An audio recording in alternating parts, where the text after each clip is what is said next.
हरे कृष्णा, राधे राधे। आप सबका वेलकम है वृंदावन सखी में। तो विजया एकादशी की पूजा किस प्रकार की जाती है? तो देखिए, विजया एकादशी में सबसे ज्यादा जरूरी होती है पूजा कलश की और सप्तधान की।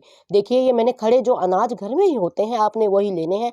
ये मैंने 7 अनाज ले लिए हैं, जैसे कि आप राजमा, छोले, गेहूं, चावल को छोड़ के 7 अनाज आप कोई भी आप ले सकते हैं।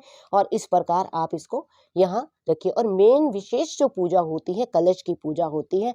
तो देखिए, ये इस प्रकार हमने ये कलश लिया है। कलश के ऊपर मैंने स्वास्तिक भी बना दिया और ये सप्तधान के ऊपर हम इसको स्थापित करेंगे कलश को। इस प्रकार कलश को थोड़ा अच्छी तरह से आप जमा लीजिएगा। और देखिए, मैंने इसके ऊपर स्वास्तिक भी बना दिया है।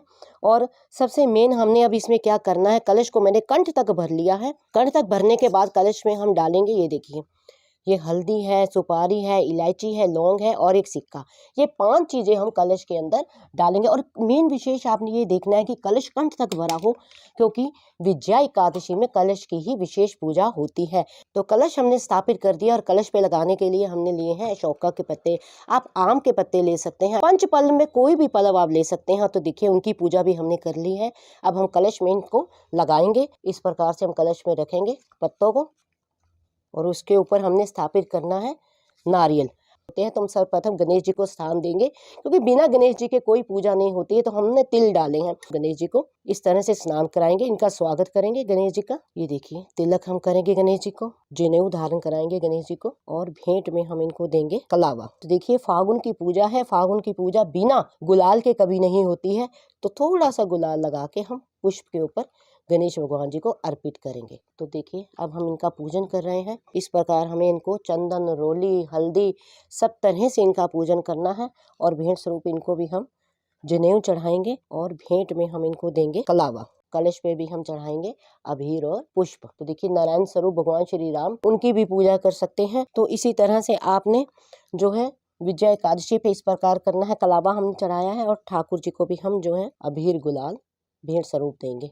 और इस तरह से आपके पास एकादशी का महत्व होता है, उसकी पुस्तक भी रख के आप इस तरह से उसकी पूजा भी कर सकते हैं। देखिए, ठाकुर जी के चरणों में आप रख दीजिए। भोग में देखिए, हम पंचमेवा और जो फल होते हैं, मौसमी फल, कोई से भी फल आप मौसम के ले सकते हैं। तो इस तरह से आपने पूजा करनी है। और ठाकुर जी को देखिए भेंट स्वरूप हम, क्योंकि गणेश भगवान जी को तुलसी नहीं चढ़ती है, लेकिन ठाकुर जी को तुलसी चढ़ती है। तो ठाकुर जी को हमने वैसे तो भोग में भी तुलसी दी है और अर्पण करेंगे तुलसी। तो देखिए, इस तरह से हमने धूप जला दी है। अब हम दीपक प्रज्वलित करेंगे। दीपक को कभी इस तरह से खाली नहीं रखना चाहिए। तो देखिए, इस तरह से हम तिल का उपयोग करेंगे और दीपक का पूजन भी हम इसी प्रकार से करेंगे। कुमकुम और हल्दी, कलावा देंगे दीपक के भी। फिर दीपक प्रज्वलित करने के बाद आपने हाथ में थोड़ी सी तिल और पुष्प, इस तरह से उसका पुष्प और हाथ में लेकर महत्तम का पाठ कर सकते हैं। महत्तम का पाठ करने के बाद, उसको संपूर्ण करने के बाद, जो पुष्प और तिल आपके हाथ में है वो आपने ठाकुर जी के चरणों में छोड़ देने हैं। तो इस प्रकार आपकी जो है विजया एकादशी पे आपने करना है। उसके बाद देखो, दीपक एक बार प्रज्वलित करने के बाद दोबारा उठाया नहीं जाता। फिर हम आरती करेंगे कपूर से। इस तरह से आपने कपूर से आरती करनी है। ये आरती करने के बाद कपूर को आपने यहाँ रख देना है। और देखिए, विशेष जो मैं आपको बात बता दूं, जो ये कलश हम स्थापित करते हैं विजया एकादशी पे, इसका मेन महत्व होता है इस कलश का दान करना होता है। तो मान लीजिए किसी कारण आप कलश नहीं दान कर सकते, अगर आपके पास तांबे का, पीतल का कलश आप लगा सकते हैं। अगर वो नहीं है तो आप मिट्टी का कलश भी लगा सकते हैं। कलश दान करें तो सबसे बढ़िया। मान लीजिए आप कलश दान करने में आपका समर्थ नहीं है तो कोई बात नहीं, फिर आपने क्या करना है, जो ये नारियल है और ये सप्तधान है, इसका दान कर सकते हैं। ये फल जो है आप प्रसाद रूपी ग्रहण कर सकते हैं, वितरित भी कर सकते हैं, बांट भी सकते हैं। जो ये पंचमेवा है ये भी आप बांट सकते हैं, खा सकते हैं। और जो सप्तधान है इनको आप दान कर सकते हैं। तो विशेष इसका दान करना होता है। तो जो ये सप्त अनाज हमने निकाले हैं, आप किसी मंदिर में किसी ब्राह्मण को भी अपनी शक्ति इच्छा अनुसार आप दे सकते हैं। और नहीं तो आप इसको भिगोकर पक्षियों को भी डाल सकते हैं, गाय को भी खिला सकते हैं। तो इस प्रकार आपकी विजया एकादशी की पूजा संपूर्ण होती है।